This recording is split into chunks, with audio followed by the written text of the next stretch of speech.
आप सभी को मेरा नमस्कार है मेरे भाई। देखो, सबसे पहली बात है ना सर कि आज की क्लास ना तो मेरे नाम ना तो तेरे नाम, ये सवाल आपके एग्जाम के नाम। इसलिए मैं ये बातें बोल रहा हूँ सर, क्योंकि आज की क्लास में जब क्वेश्चन को देखोगे ना सर, तो क्वेश्चन में तुम्हें दिखेगा सिलेक्शन का चेहरा। ये मेरा वादा है मेरे भाई। पहले तुम सवाल को देखना शिद्दत से, प्यार से, मोहब्बत से। इसके बाद तुम बताना कि सच में सर ये क्वेश्चन में हमें सिलेक्शन का चेहरा दिख रहा है। और मेरा वादा है मेरे भाई कि जब तक आपका सिलेक्शन आपके सामने झुकेगा नहीं, तब तक संदीप कुमार रुकेगा नहीं। ये मेरा वादा है मेरे भाई, ठीक है। देखो सर, हम आपको पहले ये बता देना चाहते हैं कि आपके पास अब टाइम ना के बराबर है, टाइम ना के बराबर है। तो इसके लिए सर हमने आपके लिए सर यूट्यूब पे 4 गो प्लेलिस्ट बना रखे हैं, ठीक है सर। एक पॉलिटेक्निक महामैराथन करके सर हमने बहुत सारे महामैराथन क्लासेस लिया है, उसका लिंक आपको सर इस वीडियो के डिस्क्रिप्शन में मिल जाएगा। फिर हमने एक बड़ा मुहिम हमने चलाया था, 30 दिन बराबर 30 सीट। ये 30 दिन बराबर 30 सेट जो है सर, वो मतलब समझ लो सर कि ऐसे सोचना, एक सेट में 30 क्वेश्चन, एक सेट में 30 क्वेश्चन, एक सेट में 30 क्वेश्चन, तो 30 सेट में 900 क्वेश्चन। और जिस दिन आप 900 टाइप का क्वेश्चन करके चले जाइएगा एग्जाम में, तो एग्जाम का मजा ले रहे कि इतना से बाहर पूछ देगा, नहीं पूछेगा सर। इस सिलेक्शन का सबसे बड़ा मतलब जादू मंत्र ये सब चीज़ है, ठीक है सर। आ जाना। और इतना ही नहीं सर, हमने sir polytechnic math, polytechnic physics, polytechnic chemistry करके हमने सर बहुत सारे 1 शॉट क्लासेस लिए हैं, हमने बहुत सारे लंबे लंबे क्लासेस लिए हैं। तो वो सारे क्लासेस जाकर के कर देना धुआं धुआं, रिजल्ट ऑटोमेटिक ज्वालामुखी की तरह फटेगा बस। अब की सिलेक्शन का मतलब यहीं से चमकेगा सर, ठीक है सर। आइएगा तनी आज की क्लास को कर देता हूँ सर आगाज। क्वेश्चन नंबर क्या कहता है सर, देखो सर, हम केमिस्ट्री का पिछले 6 सेट करवा चुके हैं, ठीक है। केमिस्ट्री में हमने पिछले 6 सेट करवा चुके हैं सर, ये हमारा 7वां सेट है, ठीक है सर। आ जाना। और हम पिछले 6 सेट जो करवाए हैं सर, उसमें हम आपको क्वेश्चन नंबर 175 तक हम कर चुके थे, ठीक है। आज से हम 176 नंबर सवाल से शुरुआत करते हैं सर। तनी गौर कीजिएगा। और भाग्यशाली आप इतना है सर कि आपके सामने सबसे पहला सवाल न्यूमेरिकल के रूप में साबित हो गया, ठीक है सर। तो वो तो लकी है सर आप सबका। आना कहता है 2.6 ग्राम कार्बन जलने से उत्पन्न CO2 को तुले हुए सोडा लाइम में अवशोषित किया गया है। तो सोडा लाइम के भार में 9.60 ग्राम की वृद्धि हुई, तो कार्बन का तुल्यांकी भार क्या होगा? सर हमरा सवाल ना बुझेलो, सवाल कैसे बनी, सवाल कैसे बनी वो दिल से बताते हैं। देखो इन्हें कहता है सर 2.6 ग्राम कार्बन जलने पर उत्पन्न कार्बन डाइऑक्साइड CO2 को तुले हुए सोडा लाइम में अवशोषित किया गया है। अवशोषित किया गया है कितना में? CO2 को तुले हुए में। कहता है किया गया सोडा लाइम का भार कितना है? 9.7 ग्राम है। तो वृद्धि हुई, तो कार्बन का तुल्यांकी भार क्या होगा? देखो सर ऐसे समझना। सबसे पहले तुम ये समझो कि कार्बन का भार कितना दिया हुआ है। कार्बन का भार कितना दिया हुआ है? कार्बन का भार दिया हुआ कितना? 2.6 दिया हुआ है सर। अब सोचना कि CO2 का भार कितना दिया हुआ है। CO2 के तुले हुए सोडा लाइम में अवशोषित किया गया है। सोडा लाइम के भार कितना है? देखो सर यहाँ पे सोचना कि CO2 का भार कितना है? 9.7 है। ये CO2 का भार, CO2 का भार कितना है सर? ये 9.7 है। जब CO2 का भार 9.7 है, तो O2 का भार क्या होगा सर? ये हमारा O2 का भार क्या होगा? जब O2 का भार निकालना है सर, ऐसे सोचना, ये पूरा भार है, ठीक है। ये पूरा भार है सर, ये होल वैल्यू का भार है। ये हमारा सर ये सिर्फ और सिर्फ ये कार्बन का भार है। तो ऑक्सीजन का भार क्या होगा? नहीं समझा रही? ये CO2 का पूरा जो ग्राम है वो हमारा 9.7 है। तो क्या ये पूरा CO2 में कार्बन को घटा देंगे, ये CO2 में कार्बन को घटा देंगे तो ऑक्सीजन का भार निकल जाएगा। जब ऑक्सीजन का भार निकालना होगा तो 9.7 में से माइनस कर देंगे 2.6 में। नहीं समझ रहे? 2.6 को, क्योंकि देखो ये पूरा भार है, ये पूरा भार में से सर ये देखो ये CO2 के भार में से कार्बन का भार को माइनस कर देंगे तो ऑक्सीजन का भार निकल जाएगा सर। और ये कितना हो जाएगा? 9.7 में से 2.6 को घटाएंगे सर तो 7.1 बचेगा। कितना बचेगा? 7.1 बचेगा सर। कितना बचेगा? 7.1 ग्राम बचेगा। यानी O2 का जो भार होगा वो 7.1 ग्राम होगा। हमसे पूछा कार्बन का तुल्यांकी भार। हमसे क्या पूछा सर? हमसे पूछा कार्बन का, हमसे पूछा है सर कार्बन का तुल्यांकी भार। कार्बन का तुल्यांकी भार, कार्बन का तुल्यांकी भार बराबर क्या होगा सर? कार्बन का तुल्यांकी भार बराबर होता है सर धातु का भार बटा ऑक्सीजन का भार। हमने क्या बोला है? धातु का भार, धातु का भार बट्टे में सर ऑक्सीजन का भार। किसका भार मेरे भाई, ऑक्सीजन का भार, ठीक है सर। और गुने में कितना 8 कर देना। ये फार्मूला नहीं सर, ये जादू मंत्र है, क्योंकि आपके एग्जाम में एक सवाल पक्का इसको इस फार्मूला पे लड़ेगा मेरे भाई, तो लड़ेगा सर, ठीक है। और हमने सर तुल्यांकी भार पे बहुत ज़्यादा सवाल हमने करवाया है, ये बात आपको भी पता है, ये बात मुझे भी पता है सर। तो शिद्दत से, प्यार से, मोहब्बत से देखते रहना सर। आ जाना अब देखो सर, यहाँ पे आना। धातु का भार कितना दिया हुआ है, धातु का भार 9.7 दिया हुआ है सर, धातु का भार 9.7 है। ऑक्सीजन का भार कितना है सर, तो हम देखो ऑक्सीजन का भार यहाँ से हमने निकाला है।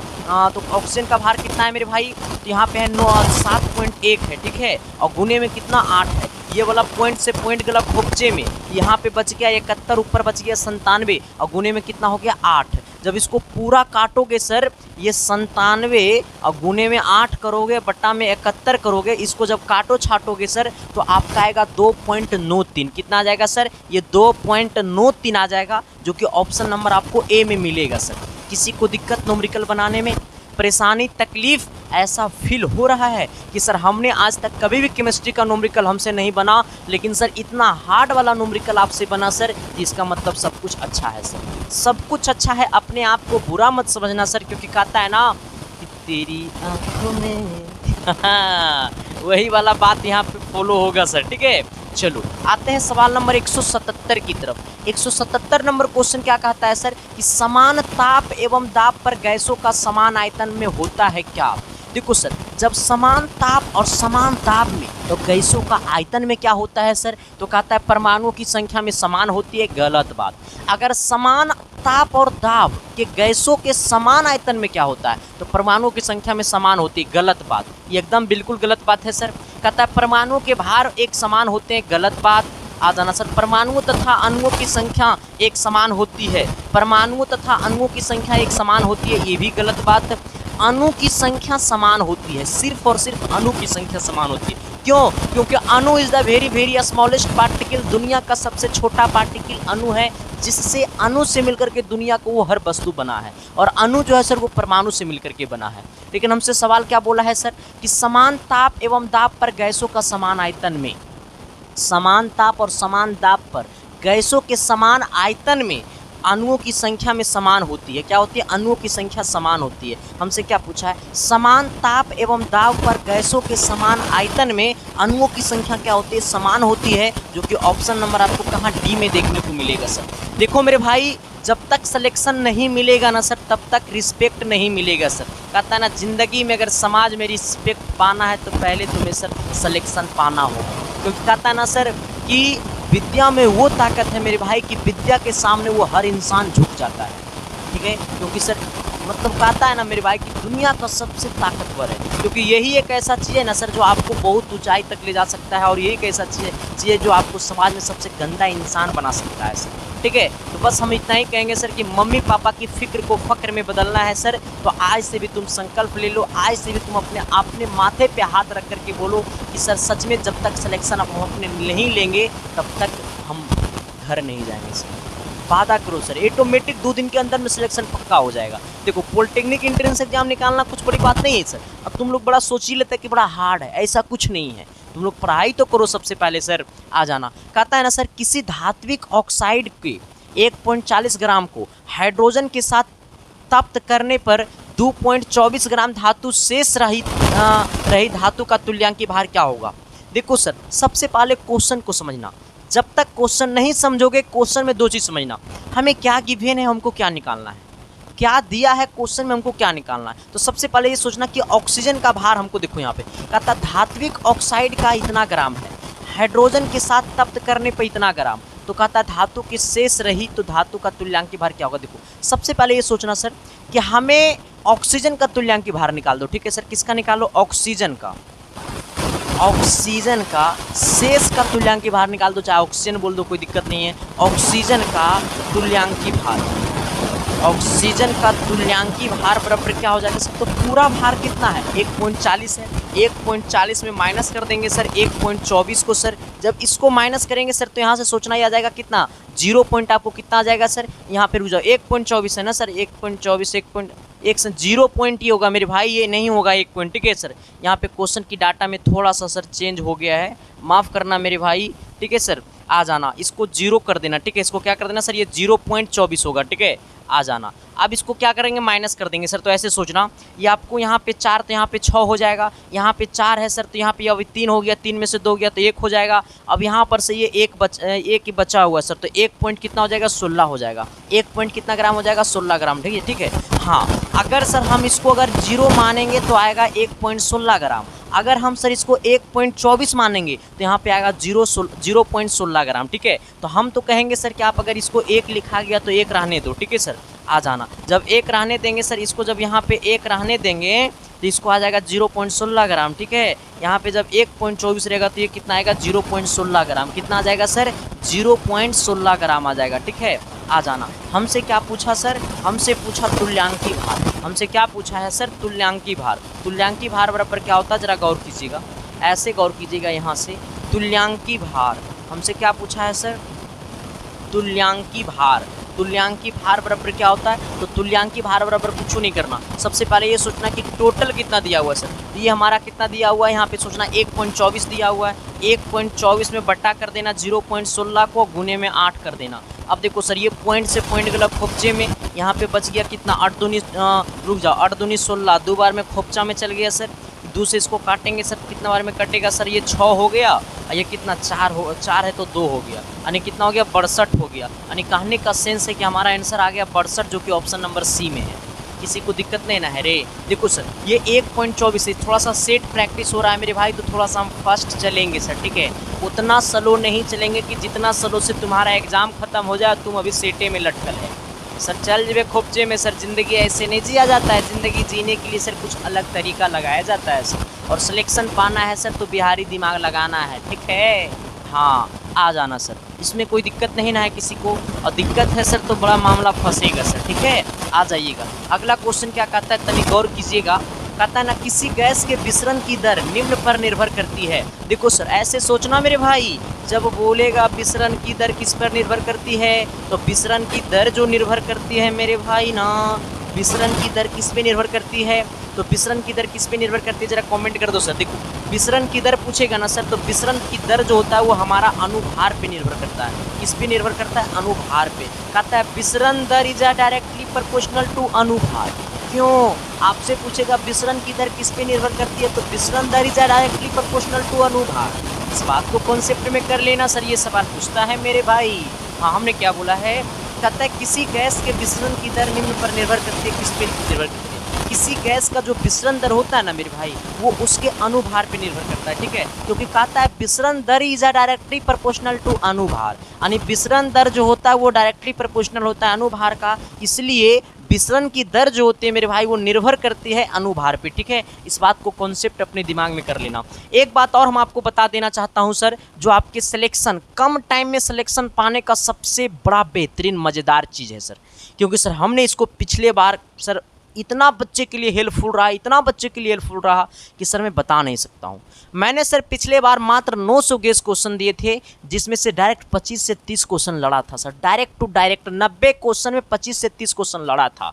सोच सकते हो मेरे भाई कि जब 25 से मान लो 30 क्वेश्चन लड़ा, तो 150 क्वेश्चन सिर्फ हमने 800 गेस क्वेश्चन से लड़ाया था मेरे भाई। तो वो अपने आप में माइनर होता है सर, तभी तो रिजल्ट का मतलब जाना जाता है सर।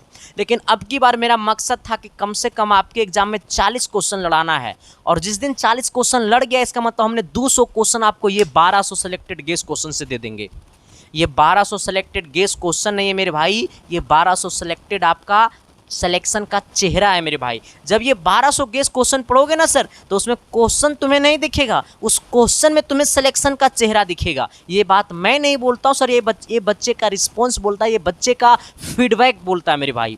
जब ये हम 1200 सिलेक्टेड गेस क्वेश्चन हम बना रहे थे ना सर, तो हमने 12 रातें से ज़्यादा जगा है, और विथ हमने अपने हाथों से इस पूरा क्वेश्चन को लिखा है, हमने अपने हाथों से इसमें पूरा PDF में सोल्यूशन डाला है मेरे भाई, ठीक है सर। तो वो गेस क्वेश्चन में क्वेश्चन ही नहीं है, क्वेश्चन के साथ साथ आंसर विथ सॉल्यूशन है। ठीक है सर, तो जिन किन्हीं को चाहिए ये 1200 सिलेक्टेड गेस क्वेश्चन सर, तो आप ले सकते हैं। इसके लिए सर आपको 7 वाले नंबर जो दिखाई दे रहा होगा 7295 वाला नंबर, उसी नंबर पे आपको 99 रुपये पेमेंट कर देना है, और पेमेंट करके आपको उसी व्हाट्सअप नंबर पे पेमेंट का स्क्रीनशॉट भेज देना है, और मैसेज में लिख देना है सर कि मुझे पॉलिटेक्निक का गेस क्वेश्चन चाहिए। मिनट भर के अंदर में आपके पास PDF फाइल व्हाट्सअप पे सेंड हो जाएगा। आप मजे मजे में पढ़ते रहना, सिलेक्शन को चार चांद लगाते रहना। लेकिन एक बड़ी बात और है सर कि ज़्यादा कॉल मत कीजिएगा, स्टाफ एक है बेचारा, वो परेशान रहता है। ठीक है सर। हाँ, तो सर आपका काम है कि हमें गेस क्वेश्चन लेना है, तो आप पेमेंट करके स्क्रीनशॉट भेज दीजिएगा, तुरंत आपको मिल जाएगा। अगर आपका पेमेंट फेल्ड हो जाएगा, जैसे पेमेंट फेल्ड हो जाएगा, नहीं जाएगा पेमेंट ना, तो आप व्हाट्सअप पे मैसेज कर दीजिएगा कि मुझे QR कोड भेज दीजिए, स्कैनर भेज दीजिए, तो आपको व्हाट्सअप पे स्कैनर मिल जाएगा, तुरंत आपका पेमेंट आ जाएगा। ठीक है सर। चलो आते हैं सर अगले क्वेश्चन की तरफ।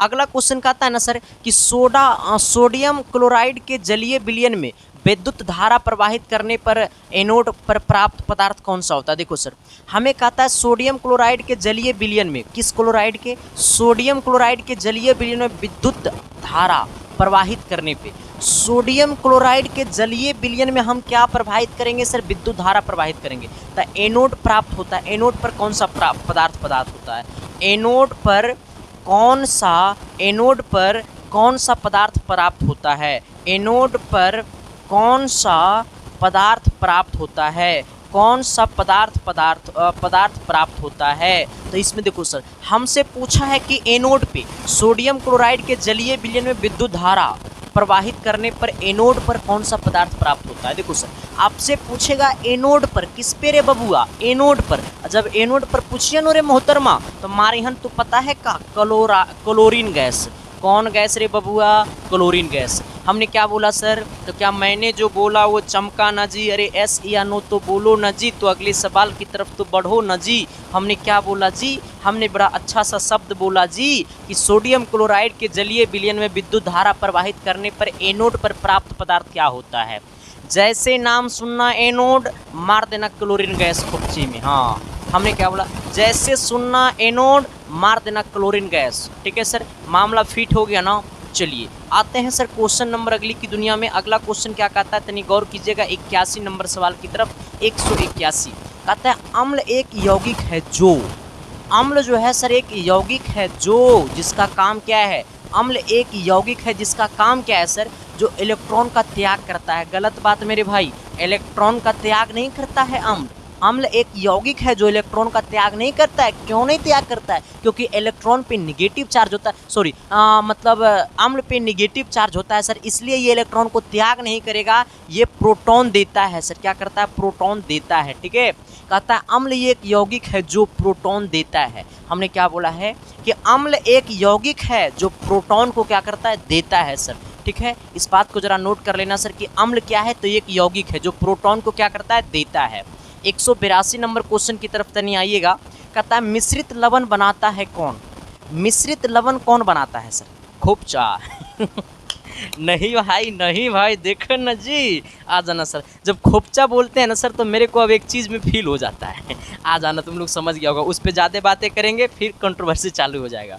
आ जाना, कहता है क्या सर कि मिश्रित लवण बनाता है क्या, एक अम्ल एवं दो क्षारकों की क्रिया द्वारा। अच्छा, मिश्रित लवण कैसे बनता है सर, हमसे पूछा मिश्रित लवण कैसे बनता है, एक अम्ल व दो क्षारकों की क्रिया द्वारा। गलत बात, मिश्रित लवण कैसे बनता है, एक अम्ल एवं दो क्षारकों की क्रिया द्वारा, एक अम्ल एवं दो क्षारकों की क्रिया द्वारा। हाँ, मिश्रित लवण कैसे बनता है सर, तो जब एक अम्ल मिलिहन और दो क्षारकों की मिलिहन तो बनैहन का रे बबुआ, तो लवण बनैहन। ठीक है, कहता है मिश्रित लवण बनाता है तो एक अम्ल एवं दो क्षारकों की क्रिया द्वारा। मिश्रित लवण कैसे बनाता है सर, तो एक अम्ल एवं दो क्षारकों की क्रिया द्वारा, जो कि ऑप्शन नंबर ए में है। आइएगा 183 नंबर सवाल। 183 नंबर क्वेश्चन क्या कहता है, NaOH, NaOH बोले तो सोडियम क्लोराइड, सोडियम क्लोराइड। ठीक है सर, आ जाना। NaOH एक परवल क्षार है क्योंकि, NaOH एक परवल क्षार है क्योंकि, NaOH एक परवल क्षार है क्योंकि यह बहुत आयनीकृत होता है। NaOH एक परवल क्षार है क्योंकि यह बहुत आयनीकृत होता है। ठीक है, हमने क्या बोला सर कि NaOH एक परवल क्षार है क्योंकि यह मतलब बहुत आयनीकृत होता है। ठीक है, चलो आते हैं सवाल नंबर 184 की तरफ। 184 नंबर क्वेश्चन क्या कहता है, तनी गौर कीजिएगा। कहता है ना सर कि आवर्त सारणी में थोड़ा सा एकदम आज की क्लास एकदम फास्ट वाला क्लास रहेगा सर, ठीक है, एकदम अच्छा वाला फील होगा क्योंकि आपके पास टाइम ना के बराबर है सर। आपको सिलेक्शन पाना है मेरे भाई तो खुद को धूप में तपना होगा सर। ऐसा नहीं कि धूप में तपना होगा मतलब ऐसा नहीं कि अभी गर्मी के मौसम में 2-4 घंटा तनी जाके छत पर बैठ जाना, और 2-4 घंटा तनी छत पर जाके बैठोगे ना रे तो ऊपर से ऐठ के नीचे आओगे।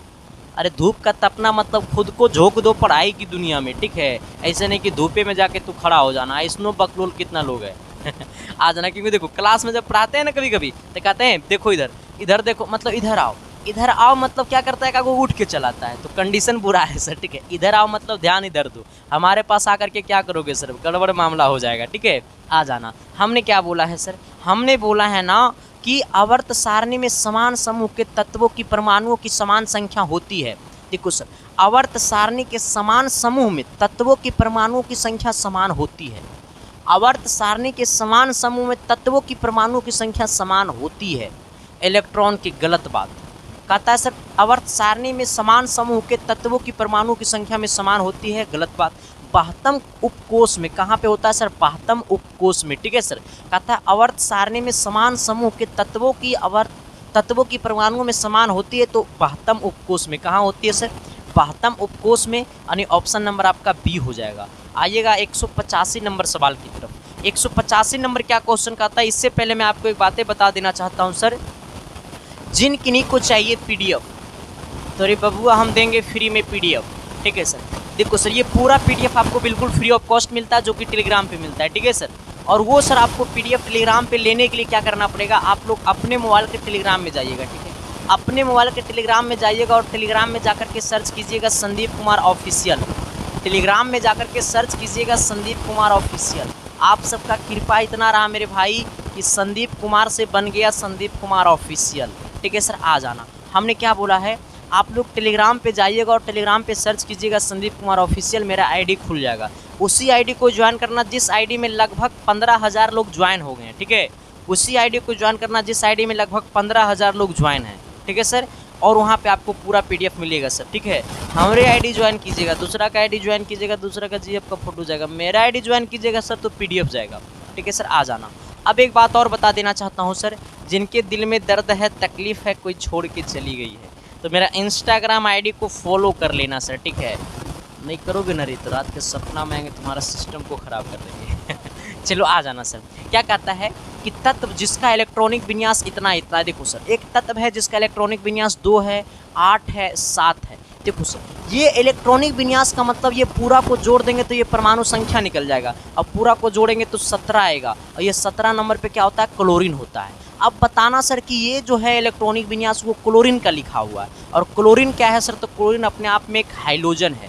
क्लोरीन क्या है मेरे भाई, तो अपने आप में एक हाइड्रोजन है, ठीक है।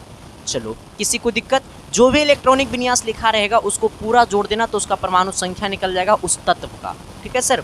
चलो आते हैं सवाल नंबर कितना, 186 की तरफ। 186 नंबर का आता है, जैसे जैसे हाइड्रोजन की परमाणु संख्या बढ़ती है वो, जैसे जैसे हाइड्रोजन की परमाणु संख्या बढ़ती है वो, जैसे जैसे हाइड्रोजन की परमाणु संख्या बढ़ती है वो कम तापमात्रा से इलेक्ट्रॉन प्राप्त करती है, गलत बात। अधिक कम अभिक्रियाशील होते हैं, हो जाते हैं, गलत, सही बात। कहता है सर जैसे जैसे हाइड्रोजन की परमाणु संख्या बढ़ती है कम अभिक्रियाशील हो जाते हैं, जैसे जैसे हाइड्रोजन की परमाणु संख्या बढ़ती है कम अभिक्रियाशील हो जाते हैं, जैसे जैसे हाइड्रोजन की परमाणु संख्या बढ़ती है कम अभिक्रियाशील हो जाते हैं। तो नहीं ये बताइएगा सर, कमेंट बॉक्स में कमेंट करके अपने दिल पे हाथ रख करके बताइएगा सर कि क्लास आपको कैसा लग रहा है, क्योंकि सर आपका कमेंट पढ़ता हूँ ना मेरे भाई, जितना लोगों को लाइक नहीं रहता उतना तो मेरा कमेंट बॉक्स में कमेंट रहता है सर, बस बहुत अच्छा मिलता है सर, बहुत प्यार मिलता है मेरे भाई, इतना प्यार मिलता है कि मैं बता नहीं सकता हूँ सर। बस आप लोग ऐसा ही दिल से सपोर्ट करना, मैं आपको सिलेक्शन के लिए सर अपने आप को खून भी बेच दूंगा सर, ठीक है। क्योंकि देखो सर एक टीचर का पहचान होता है बच्चे के सिलेक्शन, ये बात मैं फील करता हूँ मेरे भाई। जब हमारे गुरु जो कहा करते थे कि सर अच्छा टीचर वही होता है जो अच्छा रिजल्ट देता है, तो सर मतलब एक बहुत अच्छी बात है। कुछ कुछ बातें ऐसे होते हैं ना सर जो मतलब रियलिटी में सच में ही वो फैक्ट होते हैं, तो सच में टीचर वो बेस्ट होते हैं जिनके बच्चे का बेस्ट रिजल्ट होता है, ठीक है। क्योंकि सर देखो जब तक आपका सिलेक्शन नहीं होगा सर तब तक मेरा नाम नहीं होगा, हाँ, सिंपल फंडा सिंपल रूल सर। तो आपका सिलेक्शन होनी चाहिए तभी मेरा नाम होगा, क्योंकि जब तक आपका अच्छे कॉलेज में सिलेक्शन नहीं होगा तब तक हम अच्छे टीचर में मेरा नाम नहीं होगा। जब आपका अच्छा सिलेक्शन होगा तभी हम अच्छा टीचर बन पाएंगे सर, क्योंकि बच्चे का मतलब रिजल्ट ही टीचर का भविष्य को तय करता है सर। ठीक है सर, आ जाना। तो आपके भविष्य को तय करने के लिए सर तो मैं कुछ भी करने के तैयार हूँ। बस सर इस परिवार को 1 लाख का परिवार जल्दी से जल्दी शेयर करो। ठीक है, आ जाना। कहता है जैसे जैसे हैलोजन की परमाणु संख्या बढ़ती है कम अभिक्रियाशील हो जाती है। ऑप्शन नंबर आपका बी होगा। अगला कहता है सर 87 नंबर, 86 होयन कि 87 होयन, 86 होयन। आइएगा तनी। अगला क्या कहता है सर जी, देखो सर हम तनी तनी भोजपुरिया बोला तनी, ठीक है इससे हमारा आता नहीं है आना। कहता है आधुनिक परिभाषा के अनुसार आधातु वे तत्व है जो, आधुनिक परिभाषा, पुराने परिभाषा के अनुसार आधातु वे तत्व है जो क्या करता है। आधुनिक परिभाषा के अनुसार आधातु वे तत्व है जो इलेक्ट्रॉन त्यागते हैं। गलत बात, आधातु इलेक्ट्रॉन त्यागते नहीं हैं, आधातु इलेक्ट्रॉन ग्रहण करते हैं। हमने क्या बोला है, आधुनिक परिभाषा के अनुसार आधातु वे तत्व है जो इलेक्ट्रॉन को क्या करते हैं, ग्रहण करते हैं। हमने क्या बोला है सर कि आधुनिक परिभाषा के अनुसार आधातु वे तत्व है जो इलेक्ट्रॉन को क्या करता है, ग्रहण करता है। तो हमसे क्या बोला है सर कि आधुनिक परिभाषा के अनुसार आधातु वे तत्व है जो इलेक्ट्रॉन को क्या करता है सर, ग्रहण करते हैं। और इलेक्ट्रॉन को ग्रहण करते हैं, इसका मतलब ऑप्शन नंबर क्या होगा सर, ये बी होगा। कितना नंबर ऑप्शन होगा सर, ये बी होगा। ठीक है, चलो आते हैं सवाल नंबर 188 की तरफ। 188 नंबर क्वेश्चन क्या कहता है, तनी गौर कीजिएगा। कहता है जल में थोड़ा सा अम्ल मिलाकर उसका वैद्युत अपघटन करने पर धानोद पर मुक्त गैस का नाम है कौन।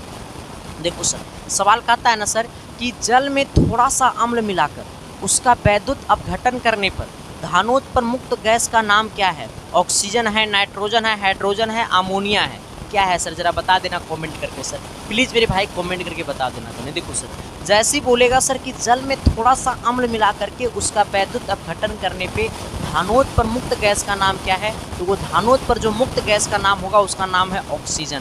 क्या है मेरे भाई, ऑक्सीजन। ठीक है सर, आइएगा सवाल नंबर कितना 189 की तरफ। 189 क्वेश्चन कहता है सर कि हम तेरे दर पे आए हैं चलो सर आना। कहता है जिन लवणों के कारण जल में अस्थायी कठोरता होता है वो है, जिन लवण के कारण जल में अस्थायी कठोरता होता है वो है। किस लवण के कारण जल में अस्थायी कठोरता होता है वो क्या है सर। कहता है जिन लवणों के कारण जल में अस्थायी कठोरता होती है वो है क्या, जिन लवणों के कारण जल में अस्थायी कठोरता होती है वो क्या है सर। तो कहता है कैल्शियम और मैग्नीशियम के क्लोराइड है। गलत बात है मेरे भाई। कैल्शियम तथा मैग्नीशियम के सल्फेट है। गलत बात है मेरे भाई। कैल्शियम तथा मैग्नीशियम के बाइकार्बोनेट है। सही बात है मेरे भाई। हमसे क्या बोला है, जिन लवणों के कारण जल में अस्थायी कठोरता होती है वो है, तो वो कैल्शियम तथा मैग्नीशियम के बाइकार्बोनेट है। क्या है मेरे भाई, कैल्शियम तथा मैग्नीशियम के बाइकार्बोनेट है, जो कि ऑप्शन नंबर आपको सी में देखने को मिलेगा। 190 नंबर क्वेश्चन 190, ठीक है 190 नंबर क्वेश्चन कहता है क्या सर कि जल में अस्थायी कठोरता किस लवण के घुलने से होती है। जल में अस्थायी कठोरता किस लवण के घुलने से होती है। जल में अस्थायी कठोरता किस लवण के घुलने से होती है सर। तो कैल्शियम तथा मैग्नीशियम के बाइकार्बोनेट से। गलत बात। कैल्शियम तथा मैग्नीशियम के सल्फेट एवं क्लोराइड से। सही बात। कहता है सर कि जल में अस्थायी कठोरता किस लवण के घुलने के कारण होती है, तो होता है कैल्शियम तथा मैग्नीशियम के सल्फेट एवं क्लोराइड के। ठीक है सर, ऑप्शन नंबर बी होगा। आइएगा सर 91 नंबर सवाल, जो कि सर आपको H2S हमसे पूछा है सर। हाइड्रोजन सल्फेट कार्य करती है किसके जैसा। हाइड्रोजन सल्फेट किसके जैसा कार्य करती है। 191 नंबर सवाल, जरा कमेंट करके बता देना सर। हाइड्रोजन सल्फेट किसके जैसा कार्य करती है, तो ये अपचायक के रूप में कार्य करती है। किसके रूप में कार्य करती है, अपचायक के रूप में। ऑक्सीकरण के रूप में नहीं करता है मेरे भाई। अपचायक तथा ऑक्सीकरण दोनों के रूप में नहीं करता है मेरे भाई। वो प्रूफ में से कोई नहीं। गलत बात। कहता है सर कि H2S कार्य करती है। हाइड्रोजन सल्फेट किसके जैसा कार्य करती है सर, तो ये अपचायक के रूप में कार्य करती है। किसके रूप में कार्य करती है, अपचायक के रूप में कार्य करती है, जो कि ऑप्शन नंबर आपका ए होगा। अगला कहता है सर 92 नंबर सवाल। 92 नंबर क्वेश्चन कहता है क्या कि सल्फर डाइऑक्साइड का जलीय विलयन होता है क्या। देखो सर जैसे ही आपसे पूछेगा मेरे भाई sulphur dioxide sulphur dioxide, sulphur dioxide का जलीय विलयन, सल्फर डाइऑक्साइड का जलीय विलयन क्या होता है सर? सल्फर डाइऑक्साइड का जलीय विलयन जो होता है ना मेरे भाई, वो अम्लीय होता है। कभी कभी आपसे ये भी पूछेगा कि सल्फर डाइऑक्साइड का जलीय विलयन का पीएच मान क्या होगा? सल्फर डाइऑक्साइड का जलीय विलयन का पीएच मान क्या होगा? सल्फर डाइऑक्साइड का जलीय विलयन का पीएच मान क्या होगा? तो सबसे पहले ये सोचना कि सल्फर डाइऑक्साइड का जलीय विलयन होता क्या है? अम्लीय। इसका मतलब वो पूछ रहा है कि अम्लीय का पीएच मान, तो अम्लीय का पीएच मान होता है 7 से कम। ठीक है सर, तो सल्फर डाइऑक्साइड का जलीय विलयन होता है अम्लीय और सल्फर डाइऑक्साइड के जलीय विलयन का पीएच मान होता है 7 से कम। अगला क्या कहता है सर? 193 नंबर सवाल कहता है सोडियम बाइकार्बोनेट से सोडियम कार्बोनेट प्राप्त किया जा सकता है, किसके कारण से? कहता है सोडियम बाइकार्बोनेट से सोडियम कार्बोनेट प्राप्त किया जा सकता है उच्च ताप पर गर्म करके। गलत बात रे बबुआ। हाँ, कहता है सर क्या कि सोडियम बाइकार्बोनेट से सोडियम कार्बोनेट प्राप्त किया जा सकता है उच्च ताप पर गर्म करके। हाँ, निम्न ताप पर गर्म करके। गलत बात। अम्ल की क्रिया द्वारा। गलत बात। उच्च ताप पर गर्म करके। ठीक है सर, हमसे क्या बोला है कि सोडियम बाइकार्बोनेट से सोडियम कार्बोनेट प्राप्त किया जा सकता है उच्च ताप पर गर्म करके, जो कि ऑप्शन नंबर आपको ए में देखने को मिलेगा। आइएगा सर सवाल नंबर 194 की तरफ, 194 आ जाइएगा तनी। कहता है क्या सर कि वह तत्व जिसकी प्राकृतिक विद्युत धनात्मक होती है, वो कौन सा तत्व है जिसका प्राकृति जो होता है सर वो विद्युत धनात्मक होता है? अरे एक बार ताली बजा करके तनी स्वागत करना दो इसके साइंस क्लासेस को। आ जाना सर। क्या कहता है, देखो सर, मैं आज मुझे फील होता है सर, अब मुझे फील होता है कि मेरा मेहनत अब रंग ला रहा है सर, क्योंकि सर मैं क्वेश्चन को जो कलेक्ट करता हूँ ना मेरे भाई, पिछले पूरे प्रीवियस ईयर सवाल देखता हूँ, मॉडल पेपर देखता हूँ, गाइड देखता हूँ, तब जाकर के हम क्वेश्चन को कलेक्ट करता हूँ सर।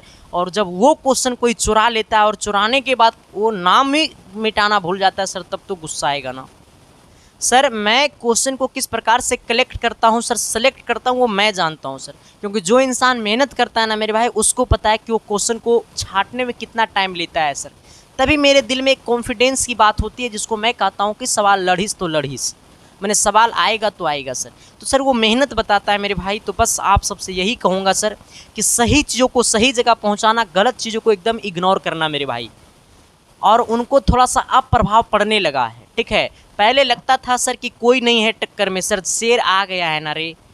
देर से आता है लेकिन दुरुस्त आता, और इतना दुरुस्त आएंगे ना सर कि जिस दिन कहता ना सर सिलेक्शन आपके सामने अगर झुका नहीं दिया ना मेरे भाई, तो फिर संदीप कुमार खुद रुक जाएगा यहीं पे। ये वादा है मेरा सर। ठीक है, हाँ, और यही कमेंट बॉक्स तुम्हारा खुला रहेगा। एग्ज़ाम सेंटर दे करके आना और ये कमेंट बॉक्स में आकर के जरिए बता देना।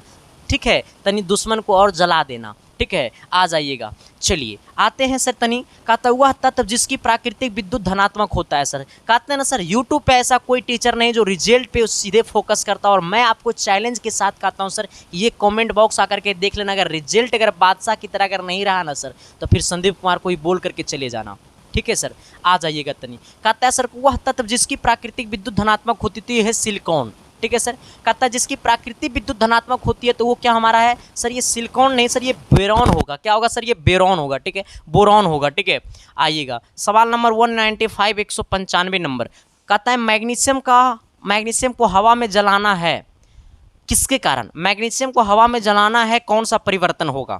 मैग्नीशियम को हवा में जलाना है, कौन सा परिवर्तन होगा? तो मैग्नीशियम रासायनिक परिवर्तन होगा। ठीक है सर, मैग्नीशियम को हवा में जलाना है, कौन सा परिवर्तन होगा? रासायनिक परिवर्तन होगा। चलिए अगला कहता है सर कि बेरियम किस तत्व, कहता है बेरियम किस तत्व को उसके सल्फेट से विस्थापित कर सकता है? बेरियम किस तत्व को उसके सल्फेट से विस्थापित कर सकता है? सोडियम को, कैल्शियम को, एल्युमिनियम को, हाइड्रोजन को।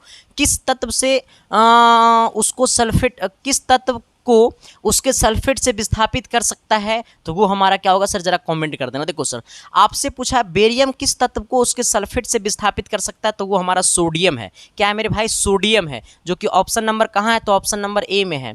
अगला कहता है सर क्या 197 नंबर सवाल, 197। कहता है दो परमाणुओं के बीच सहसंयोजक बंध निम्न में से किसके द्वारा बनता है? दो परमाणुओं के बीच सहसंयोजक बंध निम्न में से किसके द्वारा बनता है? किसके द्वारा बनता है सर? तनिक कमेंट करके बताओ ना, किसके द्वारा बनता है सर? तो वो बनता है इलेक्ट्रॉन की साझेदारी द्वारा। किसके द्वारा बनता है? इलेक्ट्रॉन की साझेदारी द्वारा। कहता है दो परमाणुओं के बीच सहसंयोजक बंध निम्न में से किसके द्वारा बनता है? तो दो इलेक्ट्रॉन की साझेदारी द्वारा बनता है। किसके द्वारा बनता है? दो इलेक्ट्रॉन की साझेदारी द्वारा बनता है।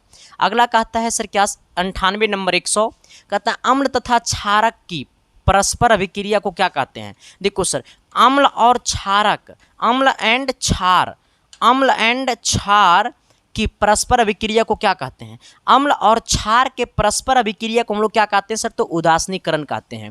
ठीक है, हमसे क्या पूछा है कि अम्ल तथा क्षार की परस्पर अभिक्रिया को क्या कहते हैं? तो हमें उदासीनीकरण कहते हैं, जो कि ऑप्शन नंबर दिया हुआ था। कहता है परमाणु भार बढ़ने के साथ साथ क्षारक धातुओं का गलनांक क्या होता है? कमेंट कर देना। जब परमाणु भार बढ़ने के साथ साथ क्षारक धातुओं का गलनांक क्या होता है? जरा 199 नंबर सवाल को जरा कमेंट कर देना सर, क्योंकि हमने ये सवाल बहुत पहले आपको पढ़ा चुका है। प्लीज़ मेरे भाई, शिद्दत से, प्यार से, मोहब्बत से, तुम गलते कमेंट का नहीं करो, लेकिन ज़रूर करो, क्योंकि सफलता से पहले असफलता होना बहुत ज़रूरी है सर इंसान के ऊपर। हाँ, और नहीं असफल होता है तो बलजबरी हो जाओ, तब एहसास होगा कि असफल होने का क्या एहसास होता है। ठीक है सर, आ जाना जरा ये एक सवाल को कमेंट बॉक्स में कमेंट कर देना। कहता है दूध है कौन सा परिवर्तन? दूध है जल में परिक्षिप्त वसा, वसा में परिक्षिप्त जल, तेल में परिक्षिप्त जल, या जल में परिक्षिप्त तेल? जरा कमेंट करके बता देना सर। आज तक का क्लास इतना ही रहेगा सर, बाकी बता देना ये क्लास कैसा लगा।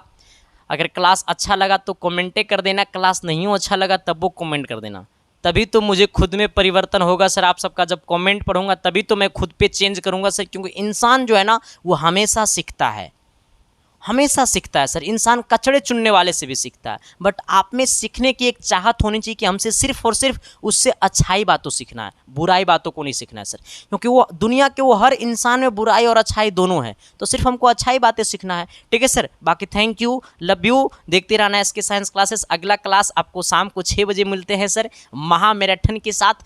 आपके स्वागत के लिए सर हम वेलकम करने के लिए आपका तैनात रहेंगे शाम को 6 बजे। बाकी थैंक यू, लव यू, आप सब इतना प्यार देने के लिए सबको दिल से धन्यवाद मेरे भाई, बस ऐसा ही प्यार देते रहना। बाकी थैंक यू।